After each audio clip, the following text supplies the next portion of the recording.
नमस्कार जोहार, आप देख रहे हैं न्यूज रांची मेल। और अभी हम जगन्नाथ मंदिर के परिसर में हैं और जिस तरीके से आपको मालूम हो कि 15 दिनों के एकांतवास के बाद आज भगवान जगन्नाथ अपने भाई बलभद्र और बहन सुभद्रा के साथ रथ पे यात्रा होकर मौसीवाड़ी तक जाएंगे। उसी को लेकर अभी यहाँ पे आप देख सकते हैं विजुअल के माध्यम से किस तरीके से यहाँ पे पुष्पांजलि दी जा रही है भगवान जगन्नाथ, भाई बलभद्र और बहन सुभद्रा को। आप देख सकते हैं यहाँ पे काफी संख्या में भीड़ यहाँ पे मौजूद है। आप देख सकते हैं दूर दूर से लोग यहाँ पे आए हुए हैं।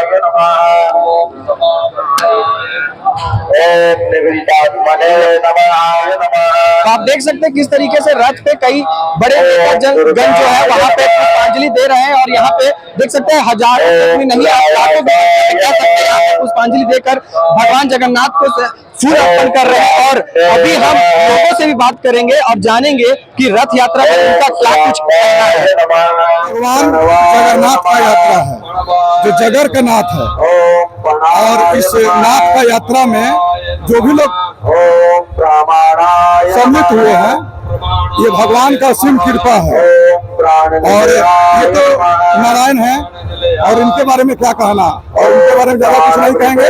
मेला अच्छा सा लगे, लोग व्यवहार अच्छा रखे, विचार अच्छा रखे और सद्भावना जरूर रखे। काफी संख्या में यहाँ भीड़ हुई है भगवान जगन्नाथ को देखने के लिए, रथ को खींचने के लिए, लेकिन कैसे व्यवस्था में सबको संभाले? ये सब मालिक की कृपा है। हम लोग अपना अपना विचार रखते हैं, अपना अपना कर्तव्य करते हैं, और ये मालिक की कृपा ही है कि जो अपने आप कार्य होता है और किसी का ये माध्यम नहीं है, ये भगवान का कृपा है। परिचय दे दीजिए। ऐसे तो मेरा नाम धर्मेंद्र है और हम पचमुखी मंदिर से हैं। हम यहाँ बचपन से रहते हैं, रथ यात्रा देखते आ रहे हैं। रथ यात्रा शारद द्वितीया शुक्ल पक्ष में द्वितीया को निकलता है। उसके पहले एक अनुष्ठान होता है रथ यात्रा का। अक्षय तृतीया को रथ का निर्माण कार्य या मरम्मत ये सब डेंट पेंट होता है। और उसके बाद ज्येष्ठ पूर्णिमा के दिन भगवान को स्नान कराया जाता है। पुरी में भी ये अनुष्ठान होता है। उसके बाद भगवान विश्राम में चले जाते हैं। कुछ लोग कहते हैं कि बीमार हो जाते हैं, कुछ लोग कहते हैं बुखार हो जाता है, लेकिन भक्त कहता है कि नहीं, सबसे मिलते जुलते रोज हालचाल जानते भगवान जो तरोताजा होना चाहते हैं, खाते पीते थोड़ा अपना जो है सो आराम करके कभी उनको फुर्सत नहीं है दिन में न रात में। जब मन हुआ हे जगन्नाथ, जय जगन्नाथ, हे राम, हे कृष्ण, आइए जल्दी से आइए, तो उनको भी तो आराम करने का चांस चाहिए।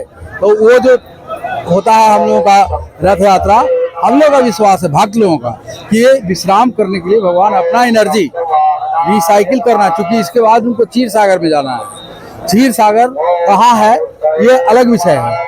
जितना दूध होता है गाय का, पूरा दुनिया में जितना दूध होता है, माँ का स्तन में दूध होता है, कुत्ता बिल्ली का स्तन में दूध आ जाता है, तो वो क्षीर सागर से अगर किसी जगह एक जगह जमा किया जाए किसी पात्र में, तो क्षीर सागर से ज्यादा दूध हो। क्षीर सागर माने महासमुद्र। तो हम लोग खारा पानी है, जल है, लेकिन भगवान उसमें नहीं रहते। समुद्र की पुत्री लक्ष्मी है, उनसे शादी हुआ था, इसलिए ससुराल में रह गए और क्षीर सागर में अपना घर नहीं बना है विष्णु भगवान, भक्तों का घर बन जाता है। भोला बाबा भी शादी किए हिमाचल राज्य में, हिमालय में, और उधर ही अपने घर में रह गए, घर जमाई बन के।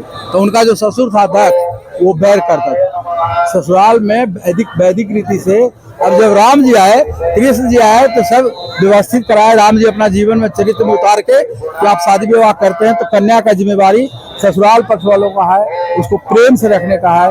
भगवान का पूजा पाठ कर्मकांड जो भी होता है ये वेद का भाग है। और हमारे जगन्नाथ जी तो महाप्रभु हैं, पूरा जगत का नाथ है। हम कहेंगे रांची के हैं, खाली एचसी के हैं या हमारे हैं, नहीं। उनका सांस जब तक चल रहा है, महासमुद्र गरजता है, उसी तरह से हम लोग बोलते हैं, चलते हैं, हंसते हैं। सांस चलना बंद हो जाएगा, भगवान अगर चले जाएंगे नाथ, तो प्राणनाथ है, जगन्नाथ है, विश्वनाथ है, जितना नाथ हैं सब रहते हैं और कुशल से हम लोग को रखते हैं। अब उसी में हम लोग यहाँ 1691 में बनाई है मंदिर। उसके बाद हम लोग रथ यात्रा तो बचपन से देख रहे हैं, कब से हुआ नहीं हुआ देखा देखी। रथ यहाँ भी चलता था, मौसीवाड़ी शुरू से वहाँ जाता था। हम लोग पहले बचपन में पीछे से, आगे से बच्चा थे तब यहाँ चलते थे रथ के आगे पीछे, मेला का मजा लिए। लेकिन 1982 से हम मंदिर में सक्रिय रूप से सेवा करने लगे, सेवा देते हैं। और भी हमारा कोई शुल्क नहीं है, निःशुल्क कोई भी काम हो हम लोग पैसा नहीं लेते हैं, अपना घर है, जो भी कारोबार है उसके हिसाब से अपना करते हैं। भगवान का ये अर्चना जो है साउथ इंडियन लोग आए थे और 1990 में ठाकुर राधेश्याम नाथ सहदेव, इनके झा, जितेंद्र और ऐसे ऐसे 5-10 लोग मिलकर उनसे बात किए गए और साउथ इंडियन लोग यहाँ ये भगवान का अर्चना करवाने लगे। तिरुपति में या कोई भी साउथ के मंदिर में ये अर्चना होते रहता है, पूरी में नहीं होता है। पूरी में भगवान भोग लगाने के लिए जाते हैं और रामेश्वरम सुबह सुबह जाते हैं नहाने के लिए। द्वारिका में श्रृंगार और आरती होता है, हर 5 बार उनका रूप बदलता है। द्वारिका अगर जाइएगा भगवान का 5 बार में 5 आरती होता है, हर बार रूप बदल जाता है। कभी ऐसे खड़ा है, कभी ऐसे खड़ा है, नहीं तो जो गया उसको पूछिएगा, अनुभव करेगा, जो देखता है द्वारिका में। उसके बाद बद्रीनाथ में रात्रि विश्राम करते हैं। हम आप कोई भी जीवन का सब काम अगर हो जाता है तो उसके बाद केदारनाथ बद्रीनाथ की तरफ जाते हैं और ये कामना करते हैं कि हे नाथ अब बैकुंठ, बैकुंठ भी यही है। हम लोग का भक्ति सिद्धांत से बैकुंठ अगर हम अपने घर को बनाना चाहते हैं, भाई बंधु माता पिता सब के सर पर हाथ रख के और चाहे कि प्यार से रखें, तो बैकुंठ में जो आनंद होता है वही आनंद घर में भी है। पूजा पाठ होगा, आरती होगा और भगवान का स्मरण प्रार्थना होगा। इसलिए हम लोग अर्चना कर रहे हैं कि झारखंड में, पूरे भारत में, पूरे विश्व में जो अशांति है उसको आप जगन्नाथ जी ताप हर लीजिए और सबका कल्याण कीजिए। अन्न मिले, बढ़िया पानी मिले, बढ़िया से हमारे लोग सीखें, अंतरिक्ष से लेकर पाताल तक। धरती लोग को तो हम लोग जीत ही लिए हैं। 3 पग में भगवान बलि लिए थे, 3 पग में बलि से जमीन ले लिए, हार गया वो, सर के सर दान दे दिया। कश्यप ऋषि को दान कर दिए परशुराम जी, क्योंकि हम लोग क्या करेंगे, ब्राह्मण लोग ये सब काम नहीं करेगा, पढ़ेगा पढ़ाएगा, है ना। तो शंकर जी आदि गुरु हैं, आदि शंकराचार्य और सब जितने शंकर जी हैं।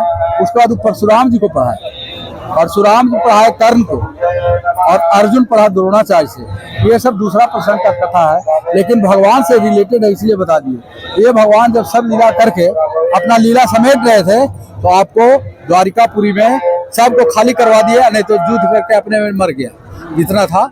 और वो फिर भगवान को जलाने का बात हुआ तो जलाया गया तो हृदय नहीं जला, धड़क रहा था।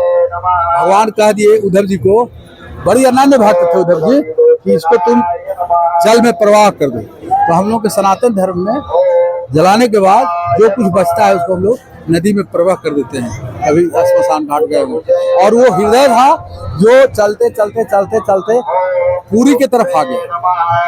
वो हिंद महासागर, अरब सागर से होते हुए हिंद महासागर से बंगाल की खाड़ी में आया।